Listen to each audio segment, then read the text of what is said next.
Meu irmão, Igreja de Jesus, eu quero ter uma conversa contigo hoje, muito séria. E precisamos disto a partir de agora. Chegou a hora. Estamos sendo ameaçados com a presença do anticristo. E o que acontece? A Igreja de Jesus, na sua grande maioria, tá? Preste atenção, na sua grande maioria, não na sua totalidade, está sendo treinada por entretenimento. Tudo que fazem hoje é para entreter a Igreja de Jesus. Por quê? O anticristo está aí às portas. E existem, você não tem a menor ideia, a quantidade de pastores, consciente ou inconsciente, os falsos profetas, sim, são conscientes, tá? Aqueles que vivem só do dinheiro, que, consciente ou inconsciente, estão trazendo uma mensagem que deixa o crente bitolado. Bitolado é aquele, só vendo para frente. Já viu aquele animal de carroça, né? O cavalo, o boi que puxa uma carroça, tem sempre uma bitola aqui para não ver a carroça atrás, para não se espantar e não desembestar, como chamava na minha terra. E aí você pode me questionar, e nós vamos pregar um outro evangelho, uma outra... Não! A mensagem da palavra de Deus tem que ser pregada. Mas, por favor, é hora de mesclar com o contexto hoje. E nós temos um contexto novo. Neste vídeo nós vamos tratar disto, tá bom? Qual o contexto novo? A Bíblia nos mostra que Cristo não venha antes que o homem da iniquidade, o anticristo, se revele. O anticristo, por sua vez, não se revelará enquanto não houver um acordo de paz. Tá? E esse acordo de paz está sendo tratado debaixo dos nossos narizes. Tá? E aí tem muita gente olhando para o Oriente Médio, né? Preste atenção, a coisa mudou. Houve uma virada de chave. Olhamos tanto para o Oriente Médio que tudo que nós pregamos a respeito disso parece conspiração. Não. Tá? Por quê? Porque você está vendo, já viu guerra no Irã, no Iraque, no Afeganistão, nesses tãos todos aí do Oriente Médio, no Kuwait, enfim, guerra, Irã, Iraque, Israel, Estados Unidos, guerras e mais guerra, e virou a mesmice, tá? Mas o tratado de paz está sendo feito. O problema é porque ele agora tem, como é que eu diria, tem dois lados, ele está sendo traçado em dois lados. O Oriente Médio faz anos que estão fazendo e começa a acontecer um agora, a partir de agora, tá? Para as Américas Norte, Sul, Central, enfim, a América Latina como um todo e a América do Norte, América do Sul, enfim. Por quê?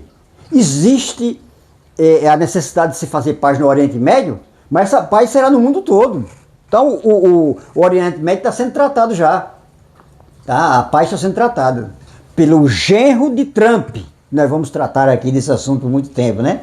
Você já ouviu falar em Jared Kushner?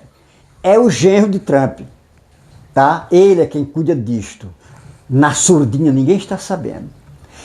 Agora o Trump está querendo, tá? Acabar com outra violência. É uma violência também. Existe uma violência do outro lado do mundo que não estava sendo cuidada, agora está sendo. E esses dois homens são o quê? São... um deles é o anticristo, ou um deles é a besta, ou os dois são a besta. Não podemos afirmar porque não somos inocentes, né? Até porque eu sou formado em teologia, não podia dar uma mancada dessa, né? Falar pelos outros, pela boca que eu ouvi dos outros, não. Tá? Mas a gente tem que ter cuidado, porque agora há uma nova dimensão de paz.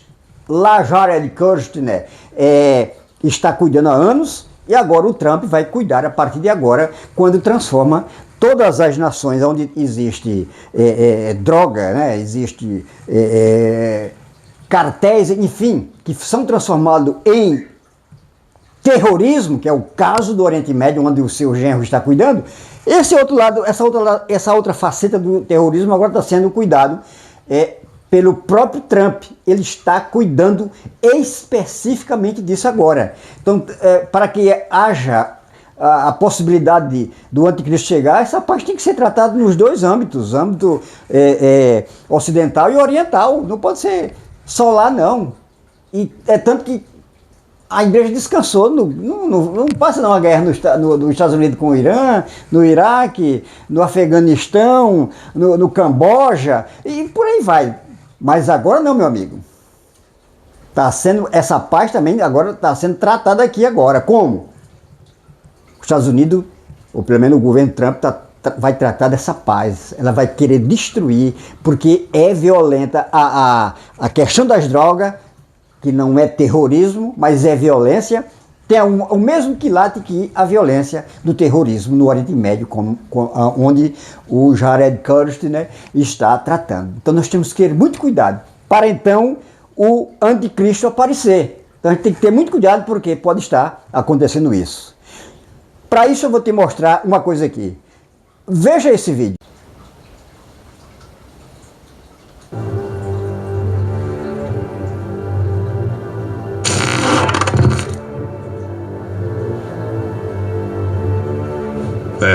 O mundo continua maluco. Na primeira parte, nós vimos a origem do anticristo, as primeiras profecias que os anjos de Deus entregaram para o profeta Daniel sobre como seria a sua chegada. Mas agora, nós veremos os dois principais sinais do fim dos tempos e, consequentemente, veremos com profundidade como se dará a sua vinda, sua materialização. Vamos ver sobre sua marca, o famoso 666. Quais serão os sinais? Como o mundo estará? Como ele virá? Será que está próximo? E principalmente, como não ser enganado por ele.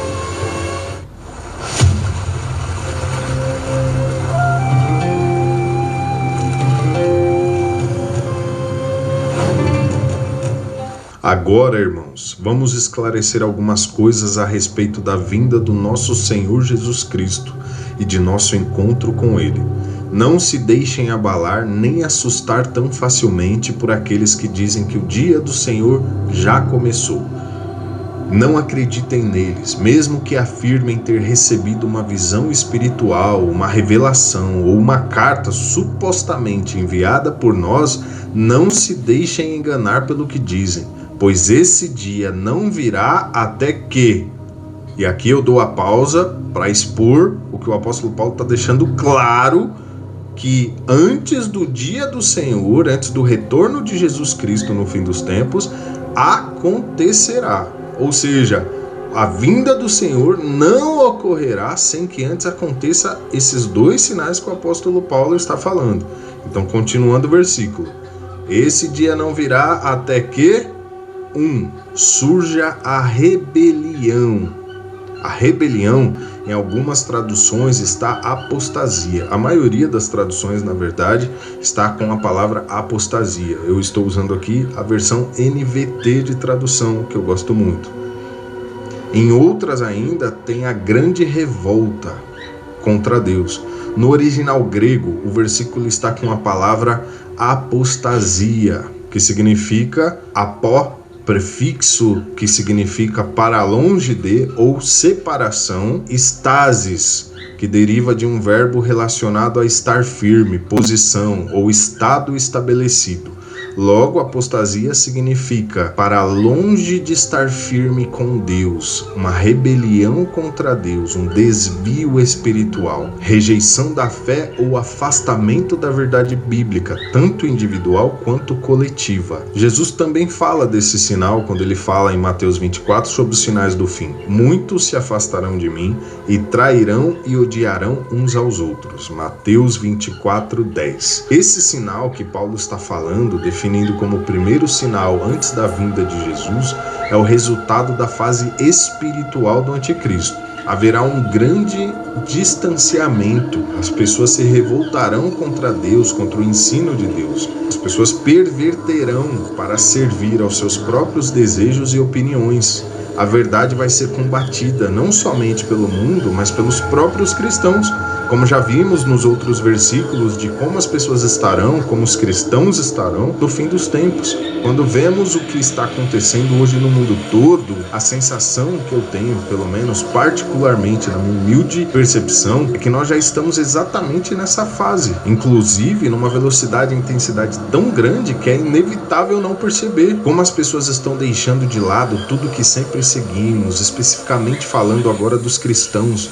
Visões, padrões de casamento, sexualidade, santidade, abandono do pecado estão aos poucos sendo abandonados e dando lugar a doutrinas que focam mais nos prazeres, nas bênçãos, nas conquistas. O povo que antes jejuava e orava com muita frequência, como podemos testemunhar tanto no livro de Atos como na Didaquê, o povo que era perseguido, reconhecido por sua santificação e acabava morrendo e derramando sangue pela santidade que carregava, hoje é muitas vezes confundido com palestras coach de autoajuda e baladas festeiras cristãs, baladas gospel. Triste, mas esse é um dos sinais, é o primeiro sinal. Você concorda com isso? Você acha que esse sinal já se cumpriu ou está se cumprindo? Você tem a mesma percepção que eu? O que acha? Comenta aí, deixa nos comentários, fala pra mim a sua opinião. Vamos ver se a maioria de nós percebe e sente isso ou não. O segundo sinal, e aí sim nós entramos no ponto derradeiro do surgimento do anticristo. E venha o homem da perversidade, aquele que traz destruição, ou seja, o anticristo. Agora, de fato, estamos falando do próprio em carne, fisicamente palpável. Ele aparecerá antes da vinda do Senhor. E, na realidade, ele será o segundo sinal da vinda de Cristo, dentre os dois sinais que o apóstolo Paulo nos dá. Pois esse dia não virá, a vinda de Cristo, até que surja a rebelião e venha o homem da perversidade, aquele que traz destruição. Após o mundo estar em rebelião, apostatado da fé, rebelião contra Deus, contra os princípios e ensinos de Deus, virá então aquele pelo qual o mundo se adaptou para receber, aquele que vai liderar esse movimento apóstata global, de uma forma completamente contrária da vinda de Jesus, onde o mundo se preparou em santidade, se batizando nas águas e abandonando os pecados, conforme João Batista instruía e guiava a população de Israel. Com o anticristo será o oposto, totalmente o oposto. O mundo vai se afastar, vai se apodrecer em pecado, vai chegar no auge do pecado para então receber fisicamente o líder dessa bagunça toda, o anticristo, o segundo principal e maior sinal da vinda de Jesus. Paulo então descreve como será seu modo de atuação, como ele vai agir. De certo modo, como o próprio Daniel já revelou algumas ações, o apóstolo Paulo também as cita, mas de forma muito mais clara pela revelação do Espírito Santo para a igreja. Ele se exaltará e se oporá a tudo que o povo chama de Deus e a todo objeto de culto, e até se sentará no templo de Deus e se fará passar por Deus, segundo Tessalonicenses 2:4. Vamos analisar então as características do anticristo. A primeira característica, ele será Deus. Então a primeira característica que Paulo destaca sobre as ações do anticristo é a sua atitude de se colocar no lugar de Deus e se declarar Deus. Aqui eu quero abrir aquela questão que ficou para trás e que eu disse que falaria mais à frente, sobre o Messias dos judeus e o Templo de Salomão. Pois os judeus acreditam que o Messias ainda está para vir, e do ponto de vista deles, ele trará um governo de prosperidade e paz mundial. É interessante, vejamos o que Paulo fala em 1 Tessalonicenses 5, do 2 ao 3. Pois vocês sabem muito bem que o dia do Senhor virá inesperadamente, como ladrão à noite, quando as pessoas disserem tudo está em paz e seguro, paz e segurança, então o desastre lhe sobrevirá repentinamente, como iniciam as dores de parto de uma mulher grávida, e não haverá como escapar, ou seja, de surpresa. Então o Messias, aguardado pelos judeus, vai estabelecer uma paz e prosperidade, vai estabelecer um reino perfeito do mundo, e reinando a partir de Jerusalém. Para isso, ele precisaria de um templo, e portanto, para eles, um forte sinal da vinda do Messias seria a construção do terceiro templo. Isso é interessante, porque é exatamente o contrário dos cristãos, que aguardam com esses mesmos sinais um falso Cristo executando esses milagres. Então, do ponto de vista cristão, o versículo do acordo de paz de Daniel, que diz que esse rei estabelecerá um acordo que iniciaria os sacrifícios e ofertas no templo, enquanto do ponto de vista cristão é o anticristo, do ponto de vista judeu é um forte indicativo do Messias. O governante fará um tratado com muitos por um período de 1 semana, mas depois de metade desse tempo ele acabará com os sacrifícios e com as ofertas, e numa parte do templo ele colocará uma terrível profanação, até que o destino declarado para esse profanador seja finalmente derramado sobre ele. Mas o anticristo trairá os judeus, colocará uma profanação que, pelo contexto, dá a entender que será algo que referencia a ele mesmo, pois ele se declara Deus e ataca esse povo que fez acordo com ele. Então descarregará sua ira sobre o povo da Santa Aliança e recompensará os que abandonarem a aliança. Seu exército tomará a fortaleza do templo, contaminará o santuário, acabará com os sacrifícios diários e colocará ali uma terrível profanação. Então ele ataca, ele derrama sua ira sobre o povo da Santa Aliança. Possivelmente porque ele vai se colocar como Deus e não vai mais concordar que as pessoas adorem outro Deus. Então, meus queridos, é hora de atacarmos esta realidade, tá? Da paz mundial, não a paz oriental como até agora foi trabalhada. Agora a paz está sendo trabalhada mundialmente. Então precisamos atacar porque houve, como eu disse, uma virada de chave e precisamos nos preparar, tá bom? Precisamos atacar esta realidade dos nossos dias. A Igreja de Jesus tem que se mover, tem que se mexer, tá? Vai ser duro, vai haver perseguição. Você nunca viu perseguição? Mexa com isso que você vai ver perseguição. Até porque está todo mundo se reclamando que as igrejas estão vazias, não há mais conversões, coisas do tipo. E muitos questionamentos já têm sido feitos, movimentos, eventos e nada, não sai. Por quê? Será que não é isto?